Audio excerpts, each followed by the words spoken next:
focused lesson, and I believe you'll find it helpful as we develop this congregational model.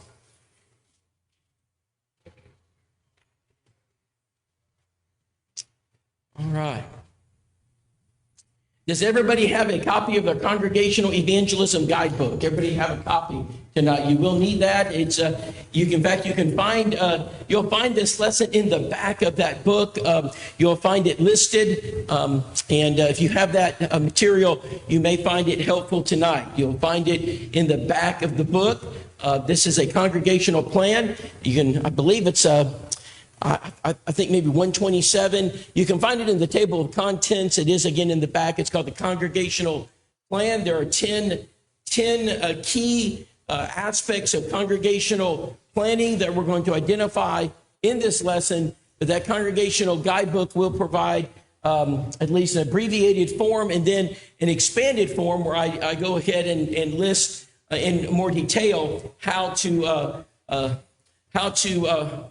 form each one of these points at your local church. What is it now? 113, excuse me, 113. 113. If you take your book to 113, you'll find the congregational plan. And I believe if you'll turn to the end of that section, you'll have it abbreviated in a 10-point bullet point, at least 10 points. So we have it both in the expanded explanation and then in a kind of abbreviated 10 points.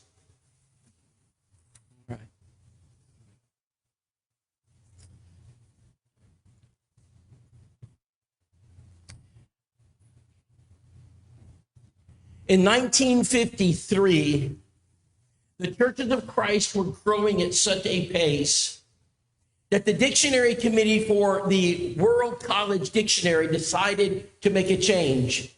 They came to the word Christian, and they realized that because of the changes that were taking place in the Christian religion, there needed to be an edit of the word Christian. And so when the committee came together, they added a definition. To my knowledge, it's the only time they've done this, and it was necessitated because of the current usage of the word.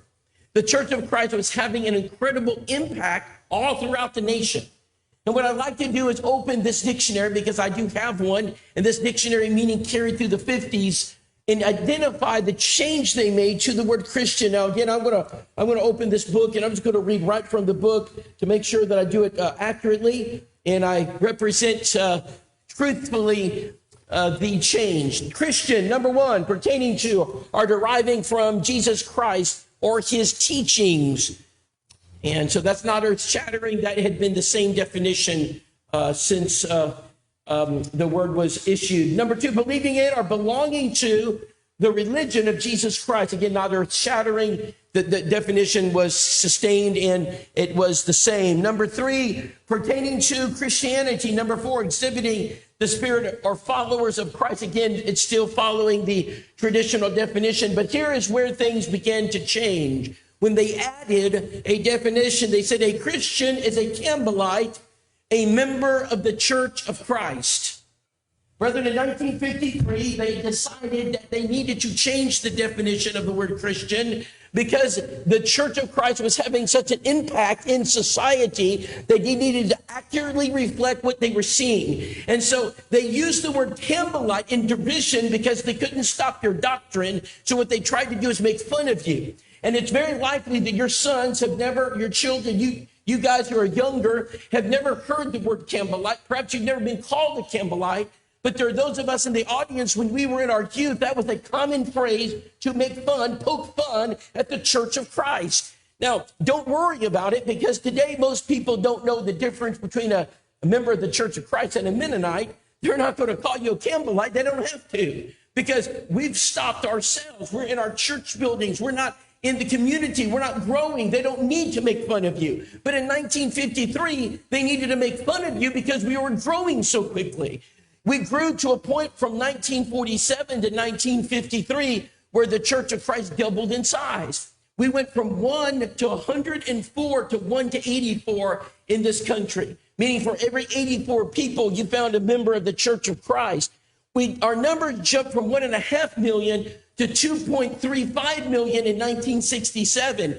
The Church of Christ grew at a rapid pace. We literally had men, their job was to go from city to city and build church buildings. That's what they did. You know the old A-frame church buildings with the Bible classes on the side, that old dark paneling? You know, if you traveled at all, you've seen those. They're elongated auditoriums. We built those as quickly as we could. Why? Because the Church of Christ was growing that fast. We were filling the buildings. So what happened to the Church of Christ? What happened to our growth? Well, obviously we hit about the 1980s and we saw a significant slowing. We go into the 90s and then the reversal begins to take place. We see churches begin to drop off, membership begin to decline. We watch the numbers begin to drop dramatically through the 2000s. And now we're entering 2025, and what we have seen is catastrophic.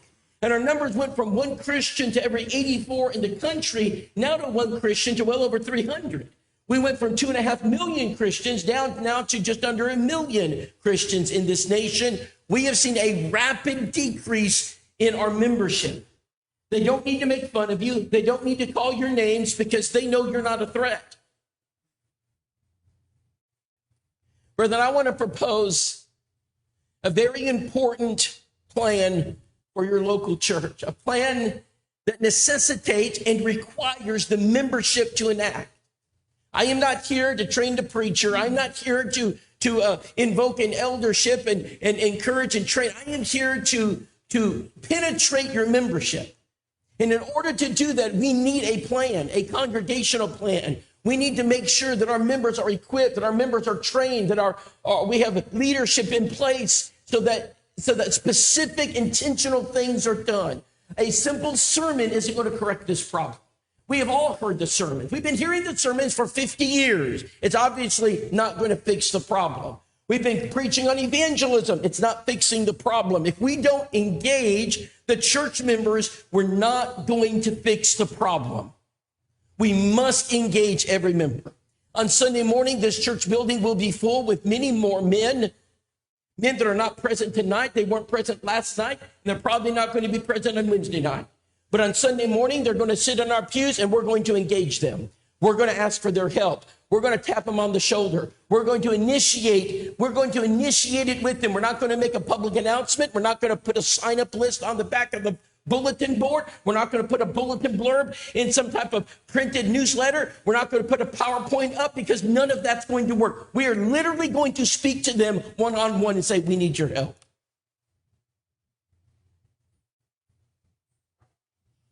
In the first century church, as the church was growing out of her infancy, the Apostle Paul speaks directly to Christians. He tells us exactly what we need in order for the church to be equipped and for the church to grow. He tells us.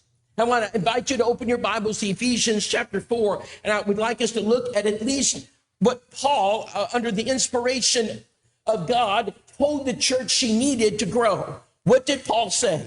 And are we doing this? So let's notice chapter 4, verse 11. And so here he's delineating the things needed. So these are the tools the church needed in the first century to grow. Some of them were temporary tools because of the nature of the church in the first century, in the miraculous age. And I'll identify those. I'll separate those out. So here we go. Ephesians 4:11. He gave some to be apostles. That was a limited office. They did not have elders in many of their congregations. They were still growing elders, if you can use that term, developing elders. So they didn't have them. What did they have? Apostles. Those apostles were charged with developing the church. The apostles acted as elders. They acted as that authority in that local area to organize, to set up that local church, to teach the doctrine of Christ. So that's the first one in verse 11.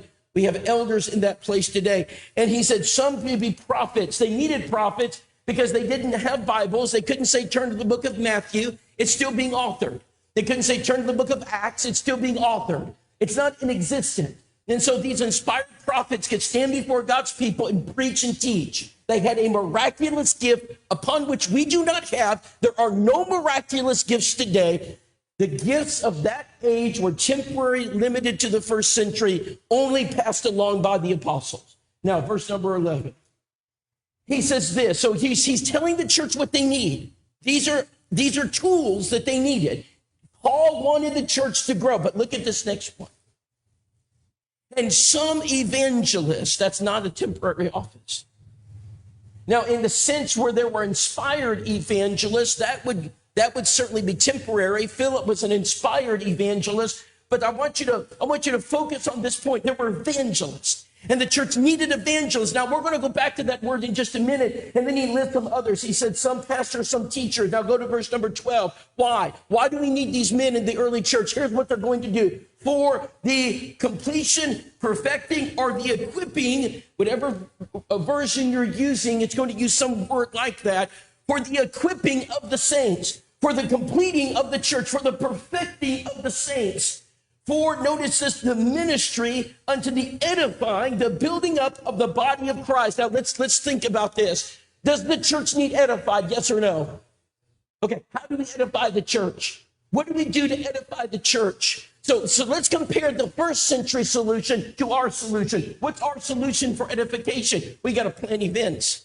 You got to have youth days and youth rallies and youth weekends and Bible camps and graduation banquets and senior days and anniversary parties and birthday parties and fellowship meals. And we've got to have all these things because we got to keep the church busy. We got to get them together. We got to make sure they have these special events like the marriage retreat and the Valentine's Day. I'm not opposed to any of it.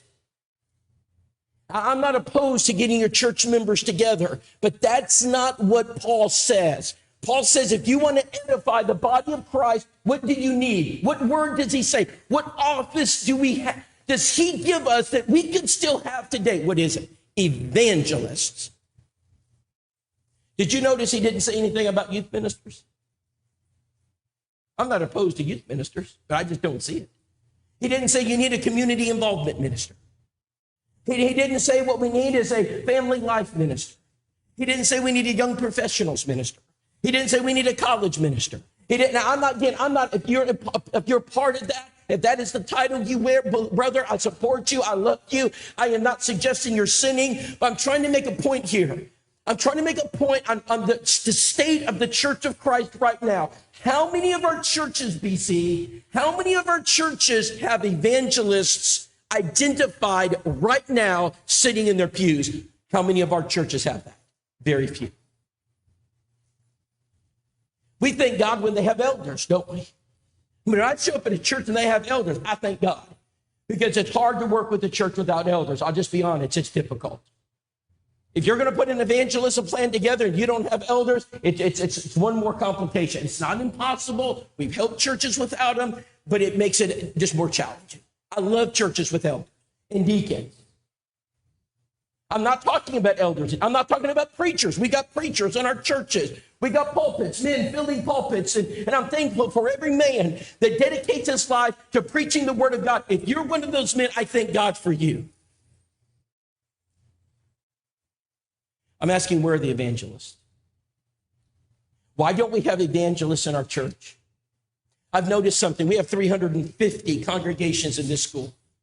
And what I've noticed is that the churches that train and place into positions of work evangelists, those churches excel.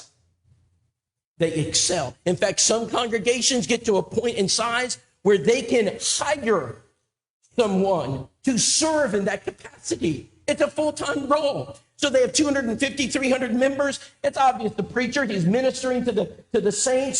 He's got his funerals, his weddings, his counseling sessions. He's got the hospital visits, all the things he's expected to do, right? He's expected to take people to the doctor. He's expected to go visit the elderly, the widows. And then he's got to prepare for his sermons. You know, he's got sermons he's got to prepare for. And then he's got to prepare for his Bible classes. And more than likely, there's a ladies' class or there's a special class during the week.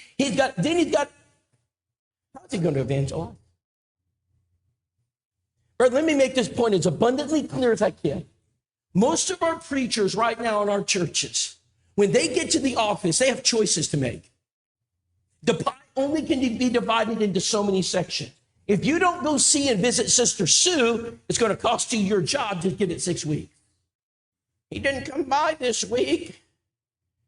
Brother, can you check on the preacher? I don't know what he was doing this week, but I saw him at Walmart yesterday about 2 o'clock, but he didn't come see me.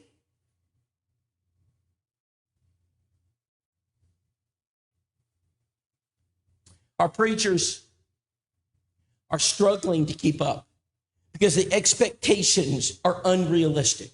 Let me take it a step further. We've turned our preachers into pastors. So now we don't call them pastors because that would be unscriptural, BC. We would lose our jobs over that one. You can't call them a pastor. That's denominational. We don't use that term. We're going to call them preachers, but we're going to expect you to do all of those things. What if the preacher decided he was going to focus on evangelism? And he couldn't see Sister Sue each week. And maybe he couldn't do all those ministerial things because he was busy trying to win souls.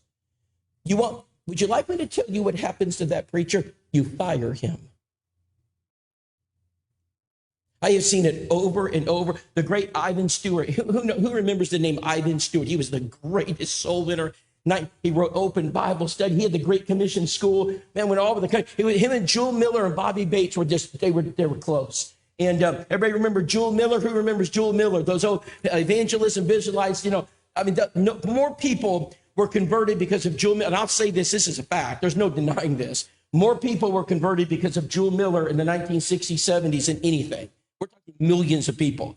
This is the old cottage meetings. I remember the cottage meetings when brother, you remember them? They get the film strip canister, they put it out, they go from house to house and door to door, they'd show the film strip. And they were baptizing people, not by the tens of thousands, by the hundreds of thousands.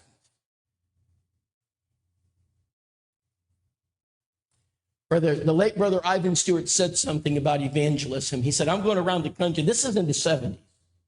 I'm training soul winners. I'm training preachers. The biggest problem I have is when the preacher baptizes. He'll baptize 20, 30, 40 people. And he said the members begin to get upset. He's spending more time with the non-Christians than he is the Christians. I haven't seen him in 6 months. Where is he? And where's the preacher? He didn't come to my funeral. He didn't come where was he? He said, we had a birthday bash for my mother, and he wasn't there. And where is the preacher at? Literally, Brother Ivan Stewart said the greatest problem he had in the Great Commission School was that preachers were being fired because they were evangelizing.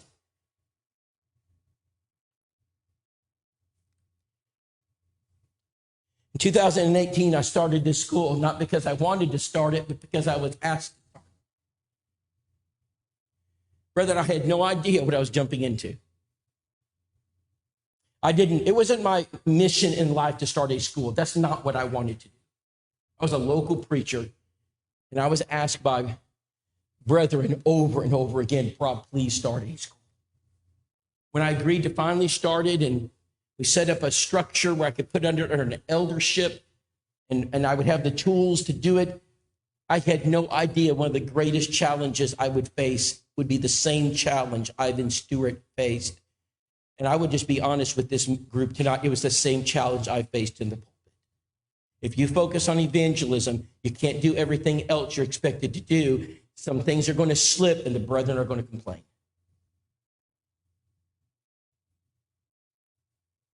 I want to strongly suggest, brethren, you listen to Ephesians. You need to train some men to be evangelists in your church. You don't need everyone to be an evangelist. Philip was unique. Did you notice he didn't say everyone needs to be an evangelist? Not every elder is an evangelist, and it's okay. Not every preacher necessarily is an evangelist. I know men that preach that are very scholarly. They write books. They teach in some of our Christian universities. I thank God for them. I'm not that man. That's not where I excel. I'm thankful we got them. But here's where we're deficient. We don't have churches with evangelists. By and large, we don't have. We have anecdotal. It's anecdotal. We have them here and there. But for the most part, the churches of Christ are not full of evangelists. They just don't have them. And I get phone calls almost on a weekly basis from elders asking me, listen, we want to hire an evangelist in addition to our preacher, Rob. Who is he? I'm thinking, wow. I'd have to give this one some thought. Because we're generational in our thinking, and we've not produced them. But now that's starting to change. The good news is I teach in 13 of our schools. I teach in 11 schools of preaching in 2 Christian universities, and I teach evangelism. And one thing I'm noticing is these students that I'm teaching are eating this up. They're soaking this up like a sponge, and they're graduating, and they're calling, and they want to be evangelists. I'm seeing positive things, but this takes time. This is a generational issue here. This isn't going to change tomorrow. But I do see on the horizon a time when we begin to do what Paul said. What Paul says here in verse number 12 is, you will complete and equip the church if you put these people in place. I'm not asking for apostles. Anybody who claims to be an apostle is violating the scripture. There are no apostles today. There will never be another apostle. It's a temporary office. But evangelists were not. What does the word evangelism mean, by the way? What does it mean? Thank you. Thanks, Joe. It's a proclaimer. It's one who proclaims, one who sounds forth. Evangelizio is the Greek word. It means to sound forth. It means to project. And so who is that person that's going to do that and sound forth that message and give that warning, like Ezekiel was told, warn them. And if they heed not your warning, listen, it's on them. But if you fail to warn them, not only will they be lost, but so will you. You must warn them.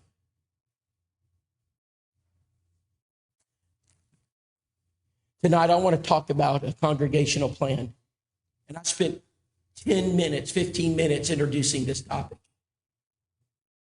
because I hope I impressed upon each and every one of you the import of what we're dealing with. Brother, if we fail again, if this present generation fails to address this issue, we will not have churches of Christ to attend. Right now, a church of Christ is shutting their doors every 3 days. We have gone from 12,500 congregations to just over 9,000 in the last 10 years. How many of you know a church that shut their door in the last 10 years? Raise your hand if you know that church. How many of you know a church right now that's just barely keeping their doors open? Think about all over the country. Think about what's happening. And so I'm pleading with you, gentlemen. I'm begging you. You have got to invest in your local church. You have got to focus on your membership. You have got to train these young men how to be soul winners. You have got to get in the youth groups and teach them how to bring their friends to Christ. We can no longer wait for the preacher. He's not able to do it because you've turned him into a pastor. So I'm done with that model. That model doesn't work. We've got to get into the pews and train our men. And as men of this church, we need to stand and arise out of our slumber. And as soldiers for Jesus Christ, fight the most important war in the world, the war for the souls of our neighbors. Winston Churchill once said, "He who fails to plan is planning to fail." He said, "My fellow countrymen, we have no plan and we're going to lose this war." He said that before the parliament. You know what they did after his speech? It's considered one of the greatest speeches in world history. They voted him to be prime minister. They could see the writing on the wall. They were in the bomb shelters at night. London is feeling the heat. Their country's going to collapse. Germany's on the other side of the canal. It's just a matter of time before they come. And so they appoint Hitler, and then he now needs to rally the troops. I love this story. I love to read history because there's so many comparisons to what we're facing right now. And it said that Winston Churchill knew that he needed to do something to rally the people because the morale of the people had never been lower. You know where he went the first speech as prime minister? You remember where he went? He went to the military academy. It was an academy full of young men who had just completed their training. They were getting ready to face the greatest army in the world, the most equipped, technologically advanced, and well-disciplined army in the world, the German army. You remember what he did? He stood before that great mighty place. He said, never. Just 4 words. Never give in. And he sat down. There was silence just for a moment. And then one by one, those young cadets stood and applauded. And you could feel the energy was palpable in that place. And they knew that they'd finally elected a leader to lead them. Now it's not the time to give up, brothers. I see that our church buildings are empty. I get it. Now's not the time to give in. Now's the time to fight the good fight of faith, to lay hold on eternal life. For we wrestle not against flesh and blood, but against principalities and powers in this evil and dark world. There's a spiritual war going on, and we need to train our soldiers. Our soldiers are sitting in their pews. They're untrained. They're not equipped. And we're losing. So what do you need to do? Number 1, procure your equipment. Brother, if you're going to have an army, you need to equip them. It's interesting that we'll spare no expense when it comes to equipping our foreign and international schools. I mean, we'll send supplies and missionaries and Bibles and printers. Brethren, I know of cases literally when churches of Christ have invested millions of dollars buying printing presses to print Bibles in other nations. I'm not opposed to that, Brother Roger. God bless you for that. Can I ask another question? What are you doing here? What kind of investment did you make to Brother Smith? How about Sister Sally? What kind of investment did you make in her? If we can invest in our Indian brethren, and I love our Indian brethren. 1 in the morning, I had to speak to one. I don't know if he was a brother, but he was an Indian, tech support. I love the Indian people. I want them to be saved. I love the people in Tanzania. I want them to be saved. I love the people in Whitacre. And if they're going to be saved, it's because we equip our people. I was at a church this year. This happened this year. And they brought me outside and they said, Brother Whitacre, we need to show you what we did here recently. And I walked outside and I could smell I love the smell of asphalt. You know, like that smells fresh asphalt. I don't know. I like the smell of jet fuel too. I love that smell. Maybe a man smell. We just like that, you know. So I walked out, I smell asphalt. I could see, it was black as black could be.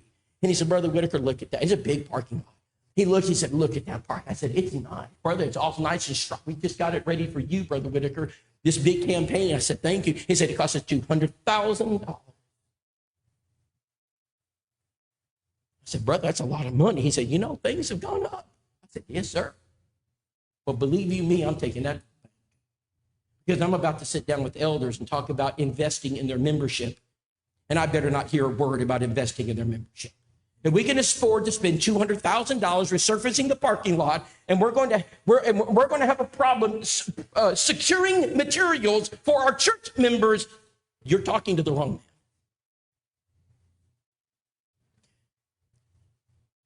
In 1993, when I graduated from high school, I would dare say that almost every American had a Bible in their house.